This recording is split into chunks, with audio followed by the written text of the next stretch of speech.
baked garlic, it like makes it caramelized and sweet, and then I eat like a lot of it. Yum. That sounds good. Okay, so I got this. So we're live on Instagram. Hey, Instagram. So you should see it there. And then I'm going to record here. And I think you have to Recording in progress. Invite you. Yeah. Let's see. Hey, everybody. I'm just getting Jen on here.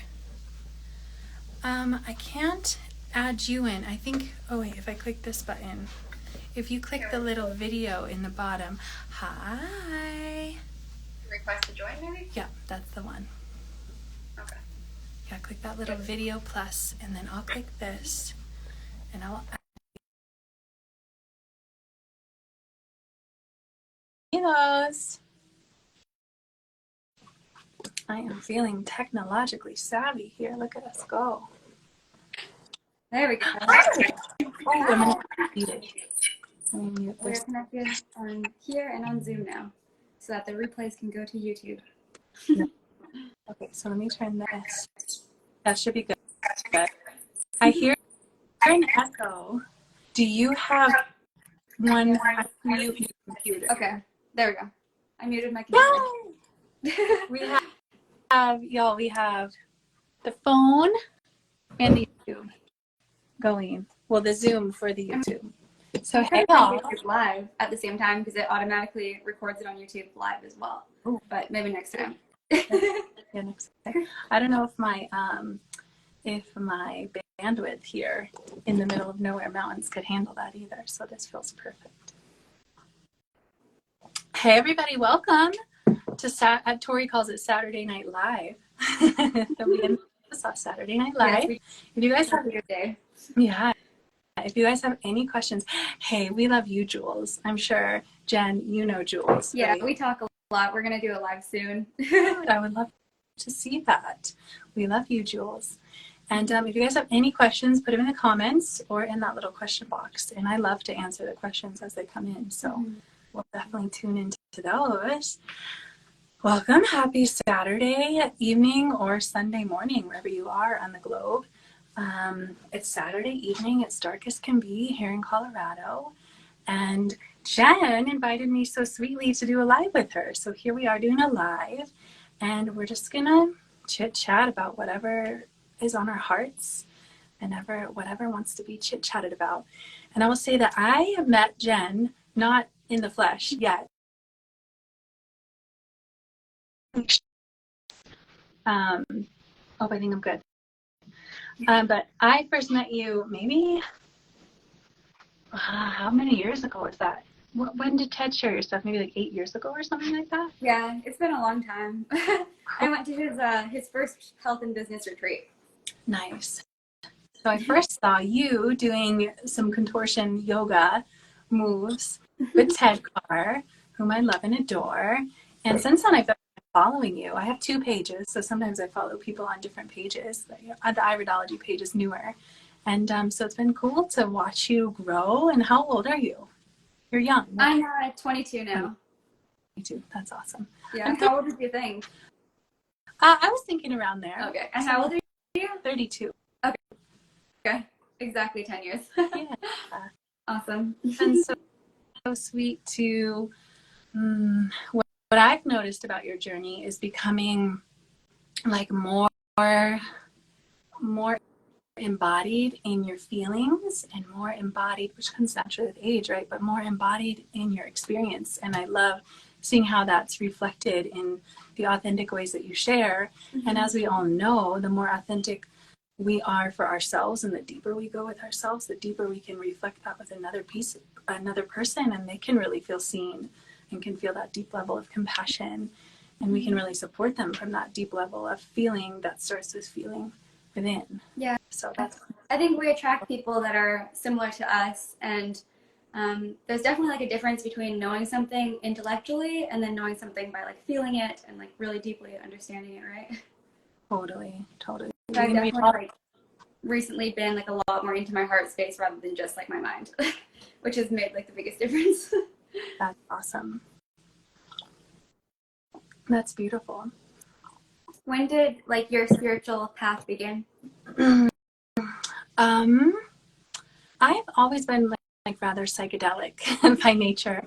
And, you know, when I was maybe in my teenage angsty years, so maybe like 14, 15, 16, something around then, I remember telling my grandma that I was atheist. I was like, I don't believe in God. This whole world's dark and bitter, and I definitely don't believe in God. And she was like, well, okay, we'll talk about it later. You know, she like knew that would change. And I think my neighbor in the neighborhood where we grew up, he was a pastor. So like at the big holidays, we would go to his church, and he was so sweet. And I remember he invited me to the youth group, and we sang, of course it was like Christian rock songs, but I remember having this really spiritual God-like experience. And I was like, yes, this is God. This is love. And that tends to be my favorite way to connect to the divine, is through singing, you know, and like chanting or Christian rock or whatever, whatever we label it as, but that singing experience. So I remember that was like my first very godly experience. And I smoked a lot of weed when I was in high school. It was definitely my medicine. It kept me out of the depths of depression, though I was still very deep into depression. So I remember having a lot of spiritual experiences with ganja. And there were certainly some naughty moments with ganja too, and some rebellion and sex, drugs, rock and roll, and doing terrible things as a young girl. But in my own solo experiences, had a lot of spiritual experiences. And I got into yoga in high school, actually. It was one of like the PE credits that we could choose was dance class, and the teacher was amazing. And so we would do yoga every Wednesday. And I thought it was boring. It was very yin yoga, but then I slowly began to love it and really value the body, mind, spirit connection that could be cultivated through something like asana. Hey, Kayla. And Kayla just jumped in. And so after high school, I definitely continued on with yoga and would go to like core power yoga and these, you know, kind of cliche yoga studios. And I guess that was kind of my main launching point was yoga. And massage therapy school, and healing my own body through all that I learned and experienced through regular massage practice of myself and another. And yeah, I dove into meditation. I've lived and worked at a lot of different ashrams and retreat centers, and I'm a lover of plant medicine, but at the root, I'm a lover of meditation and connecting to source and connecting to nature. And I feel very at home alone in the wild. Mm-hmm. What about you? How was your spiritual journey? For me, I feel like it kind of happened through like the dark night of the soul, right? So just in general, like living in hospital for pretty much like about 10 years or so, it was like the cycle of going in hospital for about 6 months and coming home for a little while and being right back in it. Yeah. So just through like hard experiences like that and not feeling understood, and also being like very underway with anorexia, where you like literally are like connecting to God, like you're just very light and flowy. It's almost like makes you not feel like you're in your body. So that kind of gave me like a high feeling. Yeah. And that woke me up to a lot of things, as well as I did start yoga in treatment. So that's why I'm actually kind of grateful to ever have ended up in more so like an eating disorder treatment place at one point, because I was introduced to yoga. And the funny thing is, though, when I first started my yoga, like it was not love at first sight. Like I hated it. I really didn't want to do yoga at all, because I thought it was like a waste of time. I could be like doing something to burn off calories or like change my body. So it just seemed like a waste of time to me. But over time, obviously, it's like something I've done every day now, ever since getting over that little phase of like the first week or so of not liking it. So yeah, I'm really grateful for that. And I think anytime we go through something hard, it makes us appreciate like all the little things in life. Like in hospital, for example, I wasn't allowed to go outside for 6 months. I wasn't allowed to shower the whole time, or I wasn't allowed to eat any food at one point because I just had a tube feed. So just small things like that, like I'm so grateful for, that other people don't really appreciate. Why weren't you allowed to go outside, and why weren't you allowed to shower? It burned too many calories. Wow. Yeah, it's like really strict for people with eating disorders. It's like super traumatizing which can deepen the anxiety and depression, which is at the root of an eating disorder. So the treatment system, in my opinion, keeps the eating disorders stronger, you know, just to like keep you a patient forever. Totally. Yeah. Yeah, I hear that. Mm-hmm. I'm sorry that you had to go through that. No, I'm actually glad. I say, like, looking back on my life, even the hard things, at this point, I would choose it just to get to where I'm at now. And like with the amount of people that I've helped throughout my journey because of it, being someone who's like recovered myself to help versus a doctor telling you that it's impossible to recover or that the only way to recover is like this certain way that actually makes it worse and you're reliant on medication your whole life. Like I knew that didn't have to be the path for me or the other people that I want to support, right? Yeah. I've been contemplating you a lot since you, I'm just looking at the comments here. I've been contemplating you a lot because, you know, you invited me onto this live. And so you've just come into my awareness a bunch. And how tall are you? Are you teeny tiny? I'm only 5'2", yeah. You're 5'2". I'm 5'9"-ish, so I'm a big one. And yeah, I feel like you are so spiritual. So I love that you correlated, you know, feeling lighter in your body with the with that lightness of spirituality. And that's what I feel like there's so much there's just so much polarity when there doesn't need to be. Like eating less can be very spiritual, you know, and I don't think we need to put out so much negativity. And when I say we, I don't mean like you and I, but like as a culture, you know, like if you look at all the spiritual masters, they hardly ate at all. But did people call them anorexic and shame them and put them in hospitals? No, they like nurtured that spiritual side. So I would love to see that aspect like maybe come into your awareness and your energetic body of like, no, it's actually, that's a beautiful aspect of you that you love to feel that deep sense of spirituality. Of you course. know, There's just definitely healthier ways to do it though, because like with still eating, which I definitely found through like a raw diet or fruit diet at first, that was really helping me to like still feel light even if I ate food versus only feeling good in a fasted state when you eat foods that like we're not really designed to be eating a lot of nowadays, like really ultra processed foods and a lot of animal products and high fat foods. And if you look at the spiritual masters, they were just sitting there and meditating. So their caloric with the expenditure is also little to none as well because they were just sitting there breathing. And without like the panic, like I know for me in hospital, I would get like worse hypothyroid just from being so anxious. Like there's so much like energetic dynamics that go into it that are also mental related to our physical. If you could create your dream, I don't know if you could create your dream retreat center for helping people heal, or not even heal from, but come to peace with disordered eating or things, I'm not quite sure the terminology that I would want to use, but what would your dream like retreat healing center look like specifically for people that might have a challenge with that? Definitely like a mental health focused place or a place people can go to like escape like domestic abuse or something. Because I know for me over my journey, I've escaped hospital a lot and I was always looking for a place to go that would provide me a safe place to grow where I'm not like confined to a hospital bed.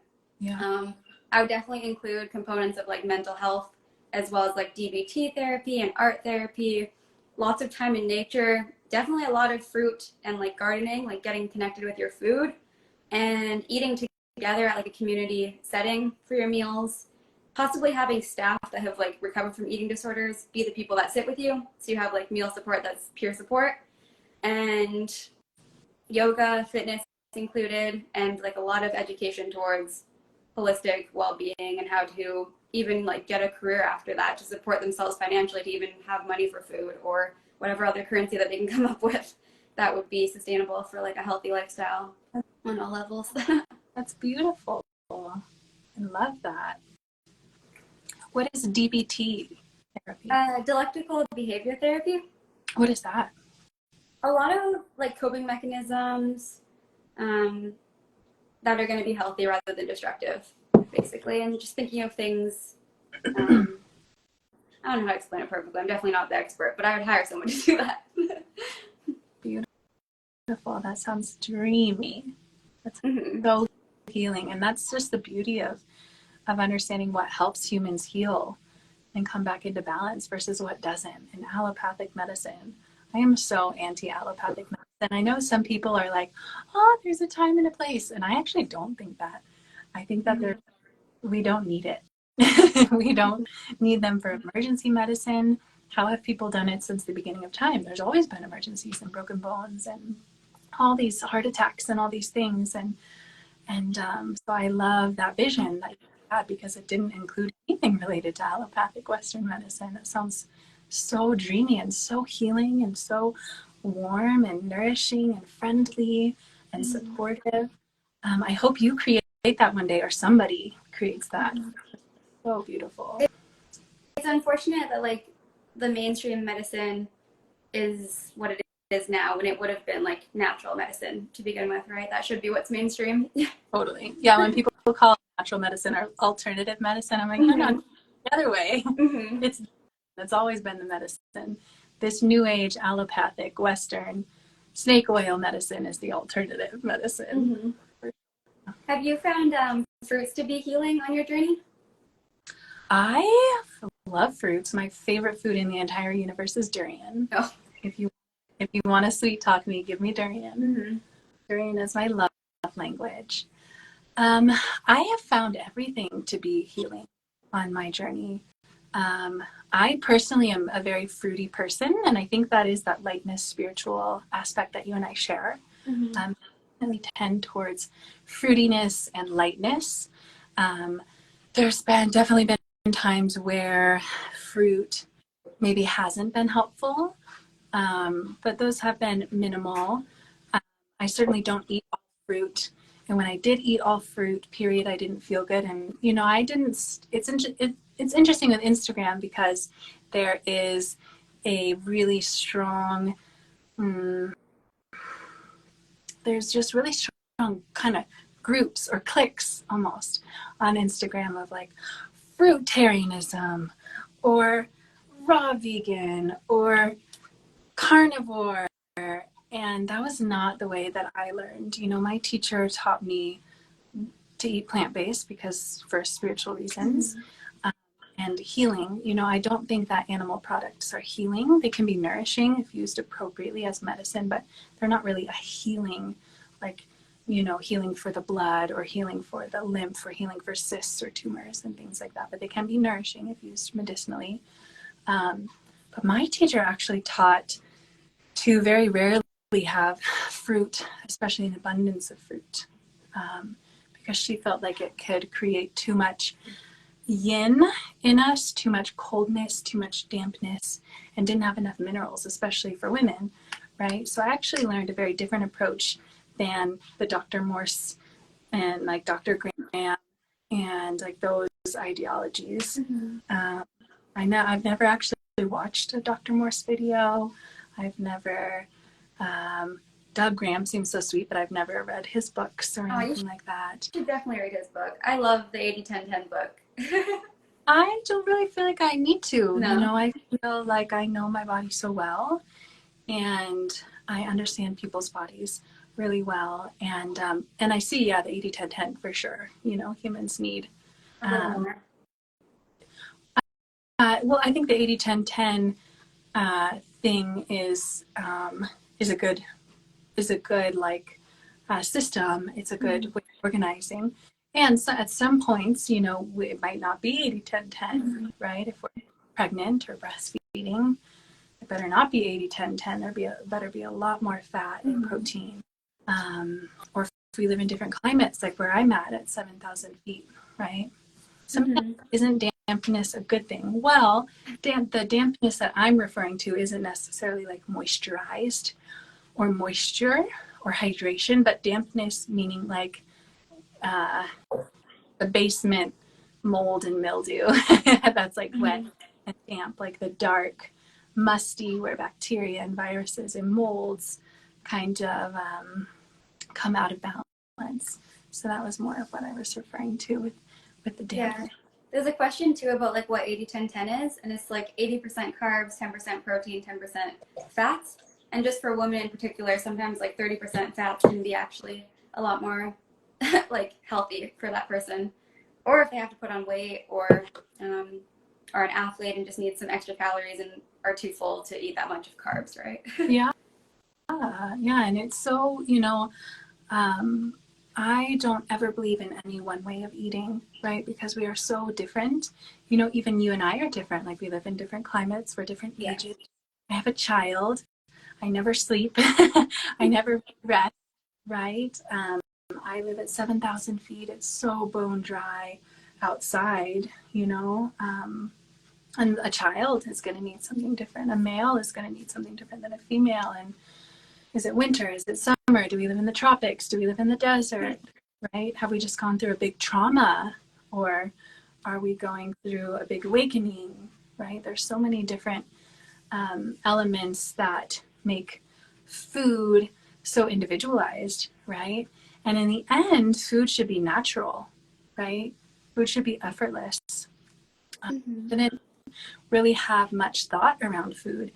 And I bet as you get older, you'll find that too. You'll find that you'll have less focus on food because you'll have more focus on your heart and more on the earth and more focus on the other person. And food just becomes so effortless, right? And we don't give much awareness to, is it 80-10-10, or was it all raw, or did I eat enough, or did I eat too much? I tracked like macros for at least like 5 years, and that's like took so much of my time. Like, I can't believe I did that, because it's just so freeing now to like never think about that, to trust your body to eat a little more or a little less some days, and trust that you can eat a little more, a little less, because it's going to even itself out, right?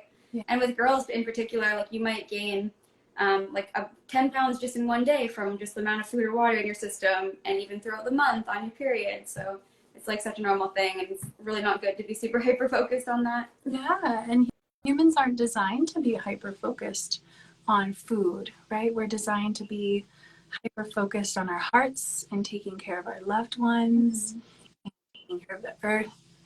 And sometimes it takes that unlearning of tracking our macros and coming up with these new habits where we have that transition phase where we are hyper focusing on food. But then after that, when we have these new healthful habits, then we just eat when we're hungry, and we don't eat when we're not hungry. Yeah.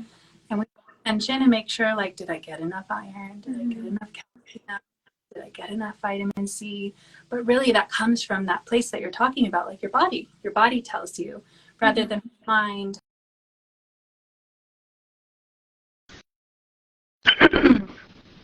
Challenging with eating disorders, because sometimes, like, someone with anorexia or that's been restricting themselves or in like a binge restrict cycle, they actually will lose like their hunger hormones, so they kind of have to automatically eat for a little while. Totally. So that can be confusing for people. But when hormones are good and when you're healthy, it's definitely a good time to start being more intuitive with things. Yeah, and hunger is weird. I've definitely explored hunger cravings myself because I don't often feel hungry. And I've reflected on hunger, and I've, inquired with myself really deeply and other people really deeply, like, what does hunger feel like to you? And, in our culture, we're taught that, like, we have hunger pains and our tummy grumbles, and that tells us we're hungry. And I think that's the case when we're really young. But I feel like as we mature and as we become adults, we don't really feel hunger. We might feel thirst more, and we might feel, like we need more something, but we don't have those same hunger pains, I feel like we could use a lot in our culture, a lot more education on what it means to feel hungry and how we don't always feel hungry, even though our body might need nutrients. Yeah, sometimes it's like more of like feeling a little bit, I know before, especially when I didn't eat as healthy, I would have just had sort of like a blood sugar low, or like you're kind of moody and you need to eat. But now I've found it's more so just I need some hydration, like some more fruits or something. As well, I'm not like malnourished. Even people that are overweight may be malnourished today, where they're so hungry because they're never eating foods that aren't empty calorie. So they're so deficient that you feel so hungry all the time. But we're not meant to feel like that. Yeah, I agree. Let's see, Jules says it's been really nice to see come out about for healing with eating disorder, as this was one of my biggest diseases as well. But I believe the root of all my dis-ease was depression, sickness in my body. Thanks for sharing, Jules. Mm-hmm. It's crazy how it can influence, like what we eat can influence our mood so much, as well as like our activity and our relationships and everything else in life. And yeah, the depression is definitely like a big piece. So it's cool that like I find with raw foods, eating healthier, that can give you such a good kickstart to feeling better and then thinking better and then maintaining that happier state of being. Yeah, absolutely. What does a typical day of eating look like for you? Is it different every day or? It's so different. Yeah. I'm a single mom, and I also just brought in my dad. So now I take care of my dad. My little boy is 5, and I'm a pretty present mama. So we don't ever have screens in our home, and I also homeschool. So sometimes I feel like I live off of scraps. I just eat whatever my family doesn't eat. And my preference, like before I had my child, before I became a mother, was, high greens, high fruit, high vibe. And I really I'm an artistic person, as we all are. And so I like to make food my art, So if I'm feeling a certain color or a texture or a flavor or a spice, I like to weave that in. And it's definitely tricky when you become a mom because, especially if you're a mom that home cooks or home prepares meals, it's really take into consideration other people's preferences and their different bodies and how they metabolize differently and what their different bodies need. But now that it's wintertime, certainly our foods look different than they did in the summer as well. In summertime, we had a lot of juices, a lot of melons, a lot of nice creams and smoothie bowls. And now it's more warming foods. My son wants nothing to do with cold foods, which makes sense. As an adult, I feel like we can handle cold foods in the cold weather. But children's bodies just don't handle cold as well. It's really interesting. So he's more into like higher protein, spicy, still living foods usually, or just like gently warmed foods in the mornings.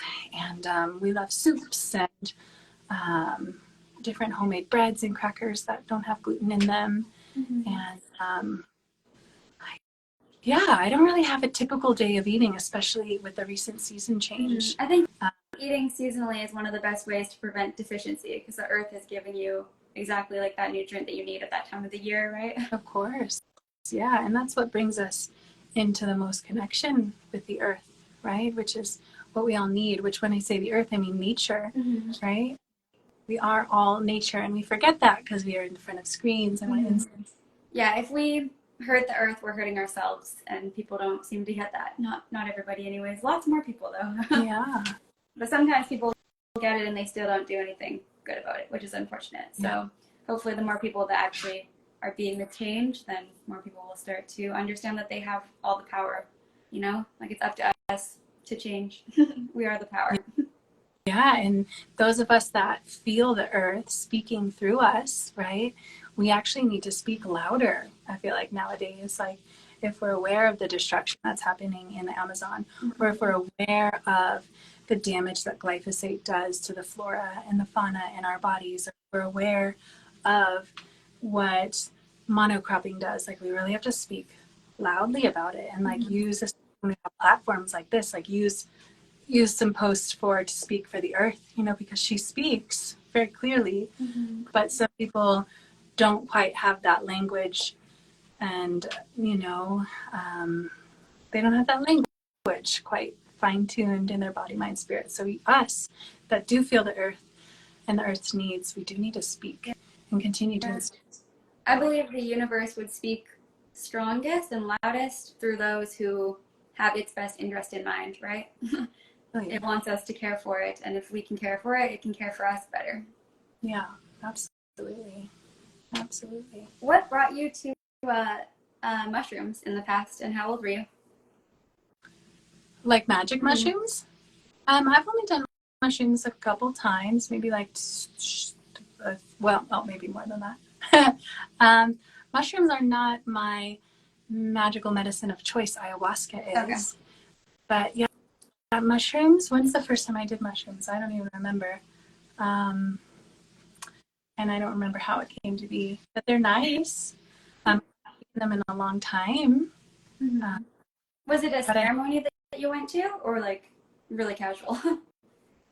for mushrooms, Mm-hmm. I probably all of those. Yeah, I've definitely sat in some mushroom breathwork ceremonies. I've definitely just gone off into the woods by myself. I've Mm-hmm. had little nibbles and gone about my day. I've worked while I've had little bits of mushrooms. I've gone to events and had mushrooms. So it's probably been more times than I'm remembering. But yeah, I've probably done them kind of all the different ways, but always with respect, Yeah. and setting attention Mm-hmm. and making sure that I'm taking good care of my body before, during, and after. Yeah. Yeah, that's also important. I know when I did it too, I only had fruit in the day, so you're like a lot more on a higher frequency to have a good experience and being in a good environment around good people.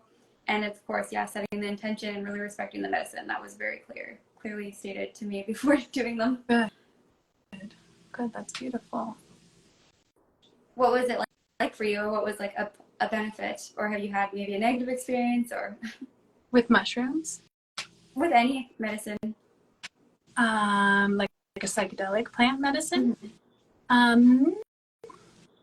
Well, to me, I sit with plants every day, right? So like I'm drinking a chamomile marigold tea from our garden, Mm-hmm. and I adore plants. I feel that they teach us so much about how to live in right relation with everything, with every person, with every parts of ourselves, with nature, with the animals. And so I am a lover of all things plants everywhere, all the time.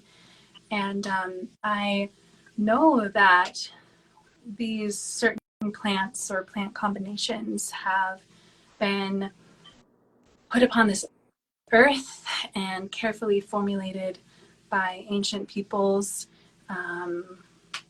and have been honored and respected for a long time because they help us be better people. And as long as they are respected and used in a right way and used ethically and with awareness of how things were harvested and who harvested and how they were made and who's holding the space, all of that discernment, if they're worked with in a good, right way, they can gift us the medicine to be better people. And Yeah. that means better to ourselves, better to the earth, better to each other, and can help to illuminate places of our.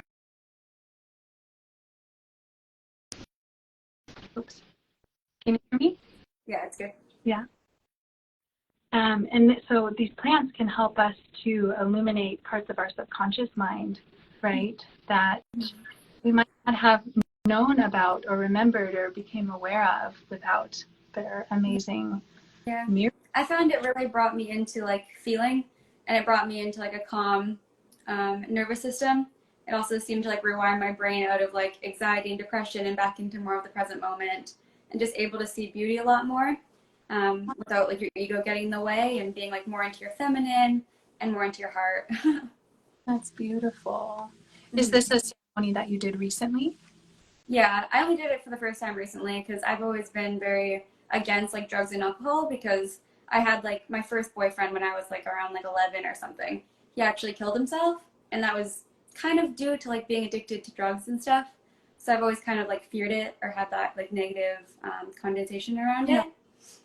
But I understood that like a mushroom is much more natural than like a man-made drug, and then yeah, I'm definitely glad that I did it and would want to try probably ayahuasca in the future as well. Yeah, that could be good. If and I'm happy to help you find a good person too. That could be good for you. Ayahuasca is different than mushrooms. It's been so long since I sat with mushrooms, but mushrooms are they're just different. Every plant has like a different energetic to it. And Yeah. I'm a lover of ayahuasca because it's intense and sometimes we need a good spanking, And it's also beautiful and mystical, and they call it the vine of the soul and the vine of your ancestors. And it's very, very good for illuminating the subconscious mind. And when we're really ready to face those parts of ourselves, of why am I being a jerk, or where does this anorexia tendency come from? You know, coming to terms with these, or coming face to face with these places within ourselves. Ayahuasca can be helpful, as can meditation. Meditation are kind of the same thing. I think it's good to start with like yoga and a fruit diet before doing other medicine. That I agree with. I agree. Yeah, and meditation and breath work, you know, can take you anywhere that any plant medicine can as well. And that's actually a better approach because it's more sustainable, and you learn at a more sustained, intentional pace. And usually you integrate the information, versus if people are just having these psychedelic experiences, they can have an experience and then kind of forget about it and go back to their old life and have an experience and not integrate. So things like asana, yoga, cleaning up your diet and cleaning up your organs, and taking deep breaths, intentionally working with your breath and getting quiet and still in meditation, that's really a better approach.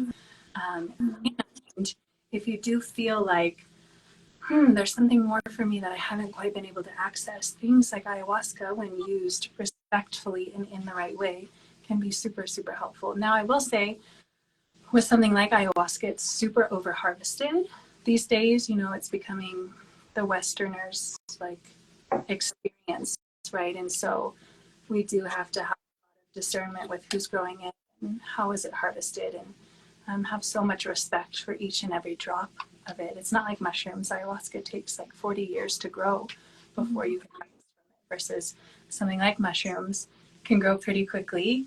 And on the other spectrum, your breath, you can just breathe, you know, and get quiet with meditation.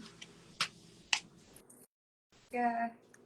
What got you into like iridology? I've always been interested in it. I know you can apparently, what I've heard is like being able to see kind of the sickness in the body through someone's iris.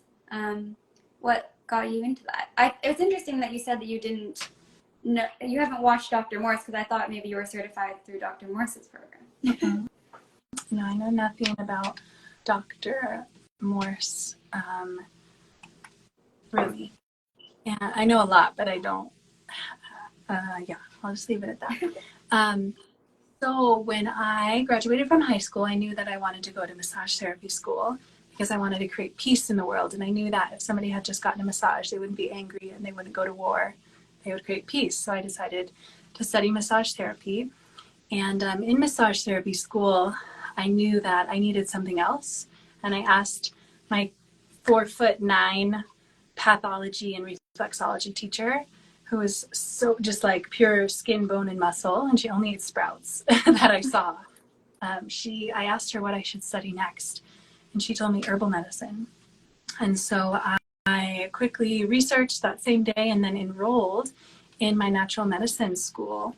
And I studied to be a naturopath there, and it took me 7 years. And I started out with the healing diets classes and learning about natural cancer therapies and herbal medicine. And iridology just happened to be one of the courses, and I didn't believe in it. With my first course, I'm like, I have to learn this thing that like is really woo-woo. And then after 2 classes, I was like, holy shenanigans, this thing is amazing. Yeah. And my teacher taught me in the way, and this is how I teach now because I have a certification course. You know, I've been doing this for almost 14 years.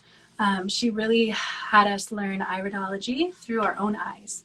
So we learned that like, oh yeah, well you have this marking, and yeah, you know that this is happening in your body. So of course that means that, and it does mean that. And so we really had to learn from this embodied self approach, which really created a strong foundation for learning iridology. And with iridology, yes, you can see dis-ease and imbalances, but you can also see strengths and places that are shining and bright. And you can see everything that's physical, everything that's emotional, spiritual, you can see the soul connection, you can see every organ, every gland, the blood, the lymph, the bones, the muscles, the connective tissue. You can see everything in the irises. Jules, I would love for you to take my course. That would be wonderful. I would be happy too, Jen, if anybody here wants to take either one of my courses, we could give you a discount code and they could get like 10% off or something. And then you could get a commission from that. Of course. So Yeah, it's definitely something I want to do for myself too. See if it corresponds to like what my lab work's showing and all that. Oh, definitely, it definitely will. It always does. Do you know anything, like, there was a lady that I was talking to today, I call her like my medicine woman, because I ran away from hospital one time and I just like prayed to God and then ended up at her house basically. And she has been like there for me. She's very like, I don't know how to really explain it. She's been into spirituality her whole life. She's never worked for anybody. She's always been an entrepreneur. She did massage, she did Reiki, she's done like yoga stuff in the past. So that's been like her whole life, and she's around 80 years old now. So I really respect her when I'm talking with her. But she has like this whole medicine cabinet, of course, of herbs and teas and different like gold and silver and stuff like that. But she also has like a homeopathic medicine, and it's just like these little white tablets that are, I'm pretty sure it's like little poisons that are natural, and you put it in your body and it gives you like certain response, like anxiety, like calming anxiety or healing some sort of illness in your body. And I actually found them very, very helpful, like when I was taking them. I don't know if it was just like a placebo. I'd like to know what you think about that. Sure. So homeopathy is magical. Those little pills or flower essences, and it's basically, or not so basically, vibrational medicine. Everything is vibration. And at some point in your life and all of our lives, we'll actually realize that that's not just a saying, but everything truly is vibrational, right? Everything is a vibration. And so homeopathy works upon gathering the vibrational essence. Maybe with the pills, it's like, it's kind of like your urine. It's like a vibrational essence of you, right? Or flower essences, you're taking the vibrational essence of the flower, and then you take that into your body. So with the little white pills, you're taking the vibrational essence of that plant or whatever it is. Usually it's a plant, right? And it is the vibrational. It's not just, you're not just saying, I'm putting the vibrational energy. It's usually with that plant, right?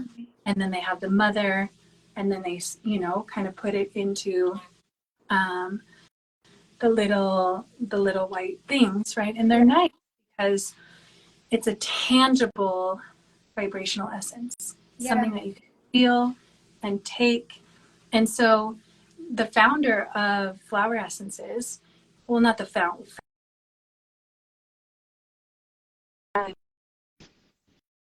Sorry. I can hear you on the other Zoom on my phone anyway. So Dr. Edward Bach, he created the flower essences, the Bach flower essences. And he always said, and he's written so many books about emotional therapy and the benefits of homeopathy and the benefits of vibrational medicine. And he says, in the end, ideally, you can just think it. Yeah. And you don't need the tangible. But the tangible is so helpful. Yeah, it's like putting the action and the feeling to like help you with the mental thing or the physical thing. It's just like putting everything together. I found it actually really helped me to like pattern interrupt as well, because I used to take them when I was struggling with binge eating. So if I felt like I needed to calm down, I would go and grab the pill instead, and I would have that feeling or that vibration of being healthier, being free of anxiety, and just sitting in that enough times, it just brought me into like manifesting that into my reality, right? Yeah, that's beautiful. That's so special. And speaking of manifestation too, I don't know if you've been to Ecuador, but when you're there, I'll think of something and instantly it's like in your physical reality. It's like that quick there. Something about like the mountains and the people there, they're like very heart-centered. And it's also the land of the longevity, so there's a lot of very good like healing nature and water there. It actually has gold and silver in the water.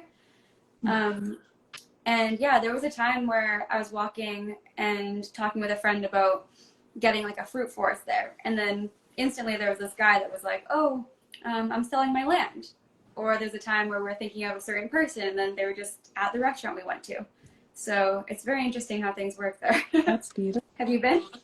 I have not. I've lived in Peru. That's where I birthed my baby, and I've lived in Costa Rica, and I've lived in Mexico, but I have never been to Ecuador. But it sounds wonderful, and it sounds too like you might have some nice astro. Those are my kitties. They're ready. They go somewhere in there. They're ready for bed. It seems like the people in Ecuador are just like people I've like telepathically communicated with my whole life, and now I just like meet them in the flesh. That's beautiful. Yeah, you probably have a good astrology. They call it astro.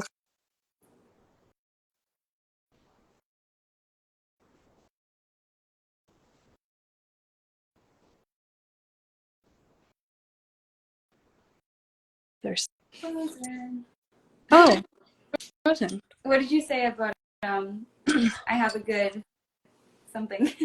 Yeah. It's like you have some good astrology lines. They call it astrocartography. Okay.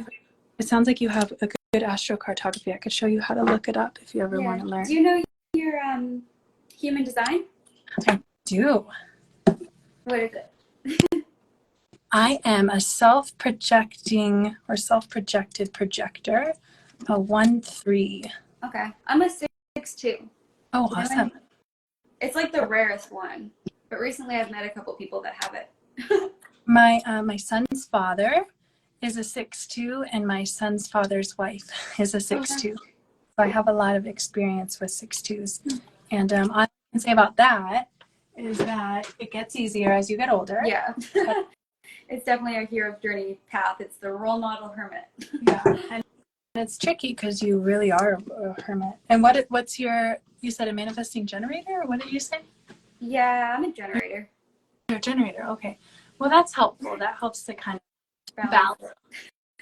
My father is a manifester, 6'2", and that's hard. He's like just naturally just inside all the time. What's your sun sign? What's my sun sign? Yeah.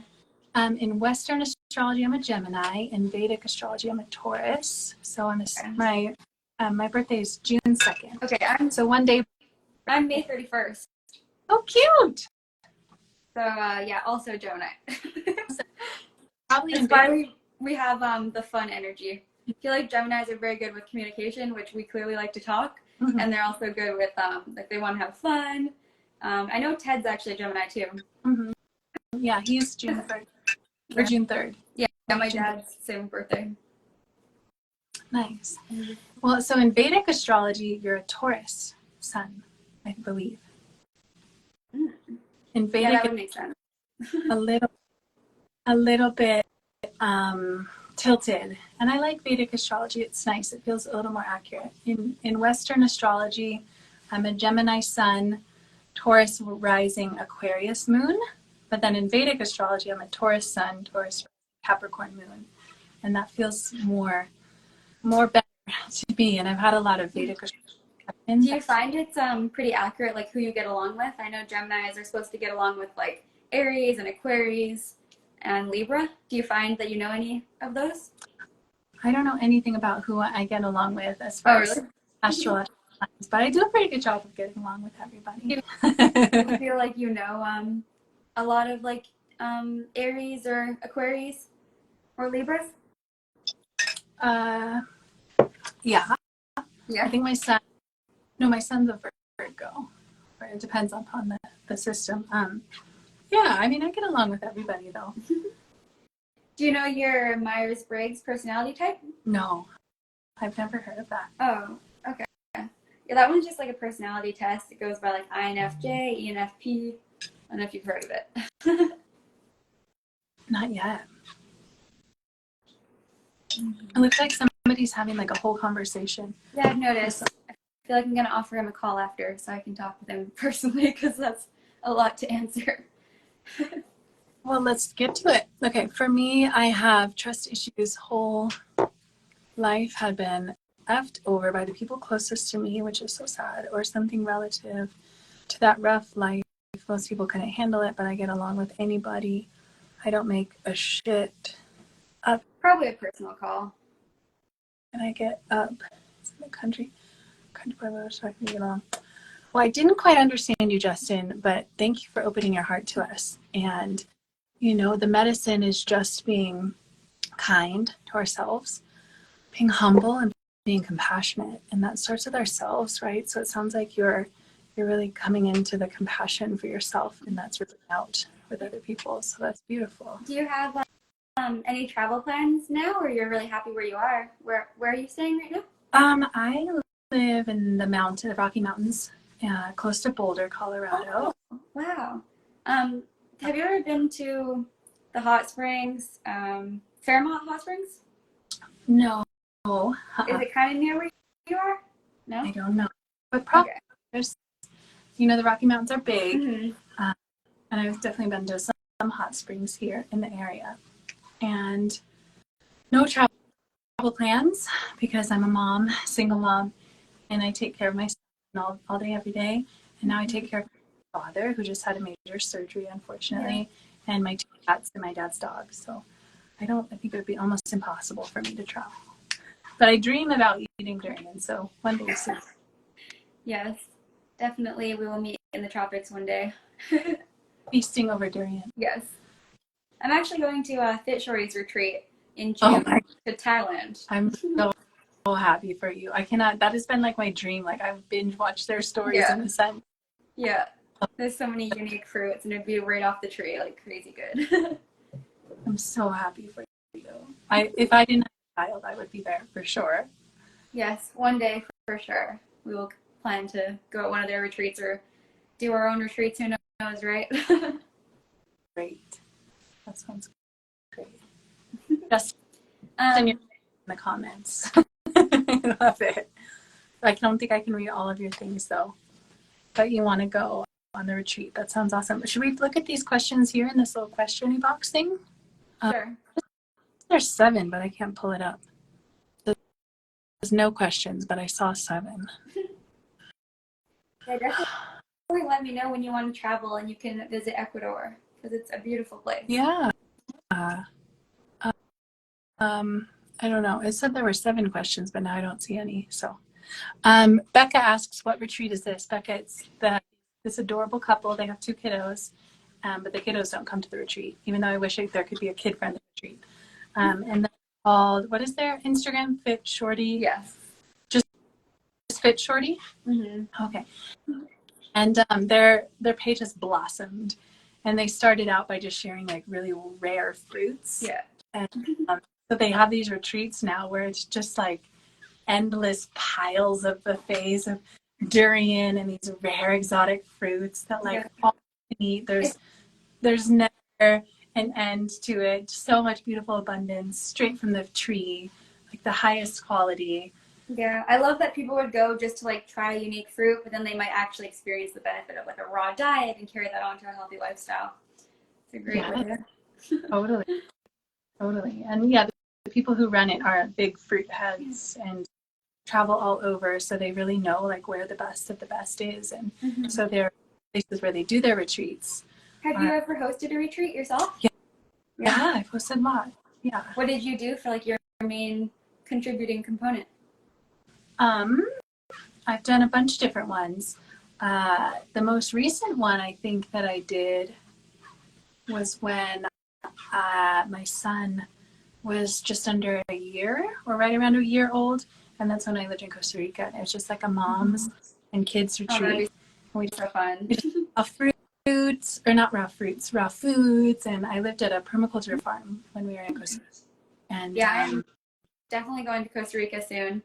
There's been like the most common place, or like people that I talk to, they always live in Costa Rica, and they let me know to go there. So it's been on my mind since I was probably like 10 years old. I read a Yoga Girls book, and apparently she flew there right after high school and became a yoga teacher and lived there the rest of her life. And I was like, that's what I'm gonna do, and it like put that seed in me. So it's been there for like 10 years. So I gotta do something about that.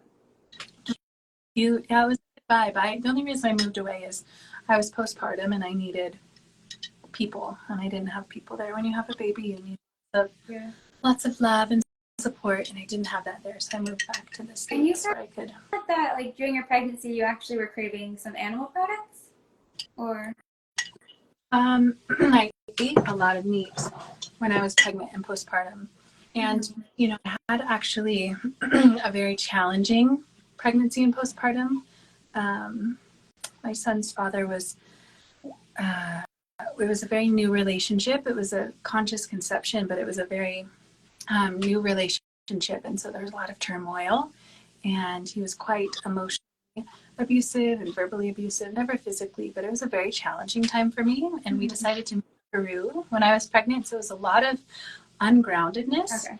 For me, pregnancy requires groundedness. So I sense that the meat was to keep me grounded, really on the earth. And also the idea was from my son's father that I needed to eat meat and that he could tell I needed it. And it was just a vulnerable time in my life. And Yeah. I would prefer to have not eaten meat, but also, you know, sometimes when you're pregnant, your body asks for things that your baby needs. And when you become pregnant, you realize that you are not your body. It's a really big trip, like the hormones and everything that changes. And so my body and my child asked for meat to some degree too. I only ate really, you know, high quality, like, you know, fresh from the farm type of meat too. I wasn't. I mean, I'm glad you were sticking to like whole food type things, because some people, they like say, well, it was a pregnancy craving, like I needed to eat cake, and I'm like, I don't really think your baby was asking for cake, you know. So it's interesting. The baby is asking for cake, and you'll see nutrients in it, maybe like more fats and carbs, but yeah. I'm sure there's like other whole food sources that we can go to. Yeah, well, I personally have strong boundaries around non-foods, and I don't ever eat chemical foods or processed foods, and I just don't. I live my life naturally. I don't have any chemicals in my home or on my body. I'm pretty hardcore about non-foods. You know, people call them foods, but really they're non-foods, right? So that's a hardcore boundary that I don't mess around. I like that you recognize that it's very different for everybody too, and like based on location and the food quality, because I also just met a couple the other day. I was like filming a video about fruit, and then they mentioned that they are vegan, and I asked why they went vegan, and she said that during her pregnancy she was like repelled by meat and cheese and eggs and things, and she just couldn't eat it. So it's so like individual, right? Totally. But she actually said like for her girl, she couldn't eat meat, and for her boy, she had to eat meat, which was also like you said, it's about the child, which is very interesting. Yeah.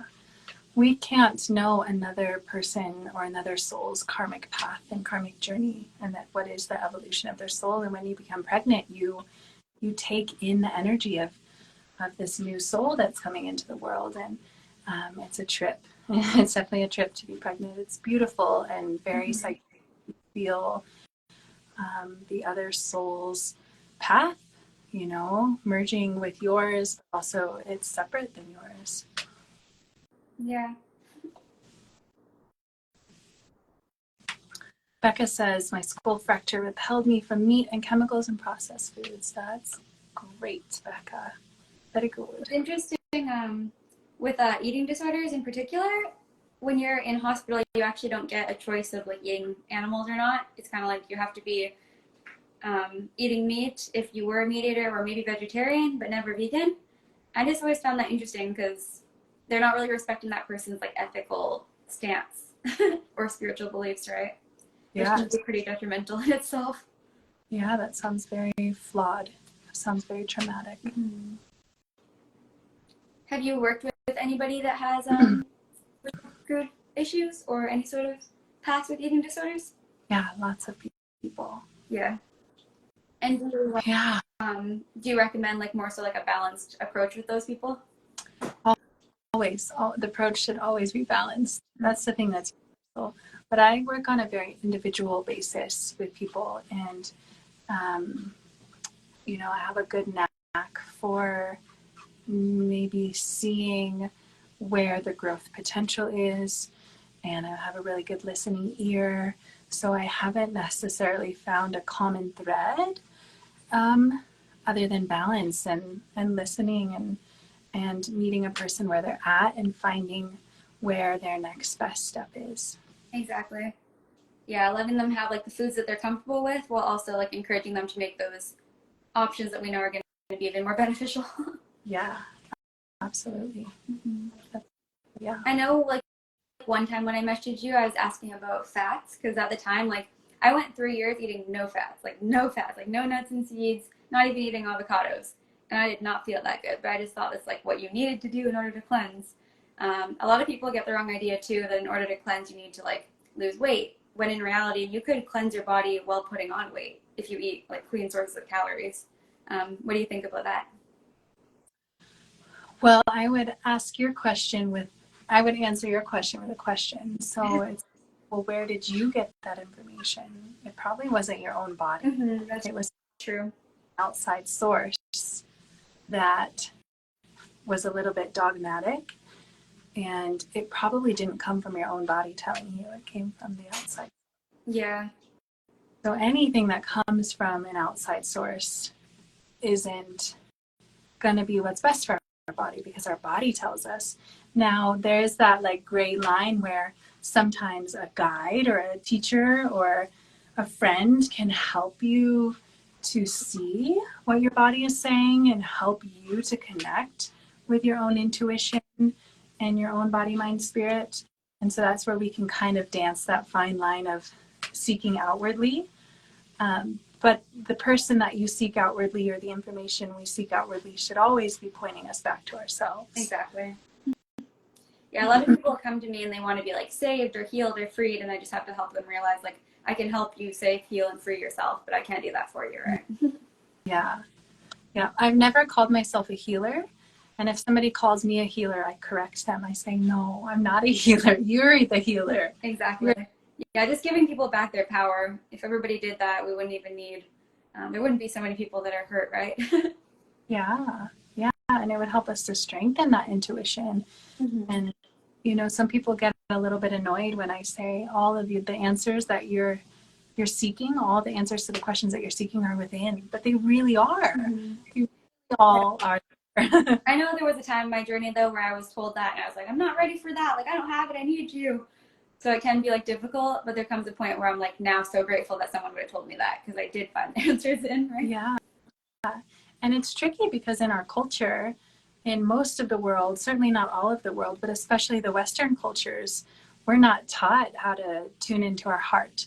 We're not taught how to get quiet and listen to our intuition. And so there is that space of like, of learning how to do it. And we do need guides and help because we're not taught. Ideally, we would all grow up in a world where we're taught about meditation and how to listen to our body and how to eat intuitively and to listen to our intuition and harness it and hone it and honor it and strengthen it.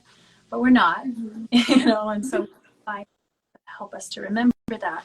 But then the good guides, the good teachers will just help you to strengthen yourself. And, you know, with me, whoops, ideally somebody works with me or ideally somebody works with a doctor or a guide, and then they don't ever really need you again. You know, I don't want people paying me more money. I don't want, like, we shouldn't be paying doctors more and more money to see them. They should give us the tools that we need if we're seeking outwardly, if we're needing to unlearn and relearn. Yeah, And then it's totally opposite. The doctors that I know, they all like want to save me and they want to me to just be like on a meal plan that they give you or on medications that they give you on a weekly basis for the rest of your life. It's like, no. Yeah. I definitely would want to do like another live again. We can do maybe like a certain topic that people were intrigued about based on like the response we get from sharing this. But for today, we should probably make it not too long. I wanted to ask you another good question to finish up, and it's about if everything that you have ever put online or everything you've created, other than kids, like we're not talking about that, but like if you could only leave behind one thing, not your kids, that's like something for future generations to see. One like main message that sums up everything you're trying to share online through your holistic health practices. What's like that one thing you would leave behind? And it can't be a whole book. So what's like the one message that I would leave people, Pearl? That's a big question. Um, wow. Something along the lines of compassion for yourself, for everybody else, and something along the lines of get outside and into nature and become one with nature once again. Trust that everything is good and nothing is bad, and all of the answers you need in you. I really like that, like the everything is good and nothing is bad, because I was told something very similar today. I've always kind of seen like there is no good or bad, but saying it in the way you just said it kind of is the same idea. But the lady I talked to today, she actually said that there's only light and there's no darkness. And I was like, how can there be darkness? How can there be light without darkness? But there is a certain way to look at things that you can really just see the good. And even you can, it's kind of like how you can always enjoy your life. You can enjoy even the hard parts. There's always a perspective to take that's going to put you on the frequency of love and not fear, right? Yeah, absolutely. And that takes courage to do that. That's not the easy path, because it's hard to transcend our own shenanigans, and it's hard to transcend these parts that want pity and judgment. And so it takes a lot of courage to take that path. So it's not necessarily easy, but once you get the hang of it, then it's really easy and feels really good and feels like Have you read the book A Course in Miracles by Marianne Williamson? I have not, but I've heard of it. Okay. Yeah, it's mainly about like love being your religion, but that was like the most, probably like my most favorite book. Sounds beautiful. Mm-hmm. Do you have a book that you recommend to people most often? I'm a nerd, so I like health books and herb books. Let's see if I could pick from my shelf here. For those asking, yes, I'm on a treadmill. It makes my work. At first, but then I was like, I already know the answer. I used to use that. Yeah, yeah, it just makes me like technology more. Let's see, this is one of my favorite books. It's called Herbs of Grace, and it's by my teacher. My copy is super old and really well loved. Herbs of Grace is a good one. What's the other one I love? Where is it? You would like this one too. This one could be cool for you, Jen. It's called Green for Life. Okay. And it's short. About like more minerals through including more greens? Yeah, it's talking about how, you know, so many people who are into the fruitarianism and depleted. The fruit, they're like, well, our ancestors ate fruit, but they don't. If you look at a chimpanzee's diet, it's actually like 80% greens, right? Yeah, they eat like half greens, half fruit. Mm-hmm. So for people to say, well, it's all fruit, well, I disagree, because, you know, the proof is in the pudding. I noticed it for myself too. Like I feel better on a fruitarian diet if I still have like at least a pound of greens with a salad at the end of the day, especially with like avocado or some sprouted nuts and that. Totally. Absolutely. That's the way that we need, especially this day and age, especially as women. You know, for a short period of time, like monofasted fruit is nice for the digestive system and our spiritual mind and our spiritual hearts. We just need more minerals than that. That's like saying, oh, I just want my car to be able to run on gasoline. It doesn't need oil as well. I just want it to run off of gas. It's like, oh, well, that's a cool wish, but like your body does need like a lot of minerals as well. Yeah, I noticed too, a lot of people will avoid fats to like increase their digestion, because fats are a little bit hard to digest. But when you remove fats, you actually don't produce like stomach bile, and it can like weaken your digestion in some ways. So yeah, brains need that fat. Our nervous system needs that fat. It's very comforting. It's very grounding. It's important. We don't need too much. No. Right? We need some, right? What else is my favorite book? That's kind of it. Of course, I have my iridology books are in my backpack right now, because I was kind of working all over town today. So you do in-person work as well? A little bit, not as much as I used to. But my Wi-Fi went out today. It's never spotty like this, but it went out today, so I had to go into town to do my sessions. and our school group calls and stuff. Oh, okay. Kind of a sporadic day today, not the work 5-day. So let's create a discount code for you for anybody that wants to take either one of my courses. Maybe it could just be Jen Peach. Does that sound fun? Yeah, that's good. Okay, so Jen Peach. Or just do Peach. That's cute. Okay, so you guys, if you want to book or sign up for my courses, I'll have it just be courses. You can get 10% off, and then Jen can have some commission from that too. And if you ever want to take any of my courses, I think the Holistic Health and Detox course could be really cool for you because I talk a lot about the energetics of food and, other components other than like, the physical components of food, the energetics of food. And I go a lot over herbs and learning about the herbs that grow in your area. Mm-hmm. And the biology course is definitely amazing too. And I do have 2 free iridology classes on my website as well, if you just want to learn a little bit. Okay. Yeah, I was hoping maybe one day you could be like a guest person within my community to share a little bit more about iridology with the people in my group, because I think it would be beneficial for them to see on a scientific level like what's going on in their body, right? Sure. Yeah, I would love that. And anytime that you're wanting to travel, I'm hosting lots of retreats now. It's going to be like my main thing because I love the in-person connection. So reach out to me, and that would be so fun to host you in Ecuador or Mexico or Bali or wherever I'm hosting the retreats at the time, because I'll be like full in on that from now on. Amazing. And what about you? What are the offerings that you do? Do you do one-on-one sessions with people? I do in-person retreats like myself, and I also do like programs. I have the Revolutionary Recovery Remedy program, so mainly eating disorders. That comes with like a personal training plan, a nutrition plan, as well as like the community on school where everybody can connect with each other, weekly calls that are group. But then I also do my one-on-one coaching where you'd have like an hour-long call with me and have like the daily messaging, and it's like a lot more personalized when we do it that way, of course.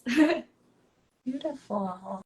Mm-hmm. Thank you for doing that work and for embodying that work. And yeah, you too. And, there needs to be more people doing what we're doing in the holistic health realm, because there's enough other medicine that doesn't seem to be always working for everybody. So it's good that there's the alternative solution that should be the mainstream solution.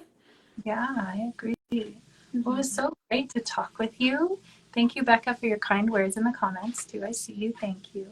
And thanks for asking me to chit chat, Jen. This has been fun. I look forward to doing it again. Of course. Yeah, we'll do YouTube Live next time. Yeah, that sounds fun. That sounds super fun. Right? And you're amazing. You too. For you. Mm-hmm. I'm glad that we're birthday twinsies too. And I hope you have a really sweet evening with lots of good rest. You too. I'm here for you anytime. Send me a message. All right. Have a good night. And I wish your dad all the best, and your cats and your children and you. And I hope to see you in person one day. Thank you. Thank you, Katie. Bye. Bye.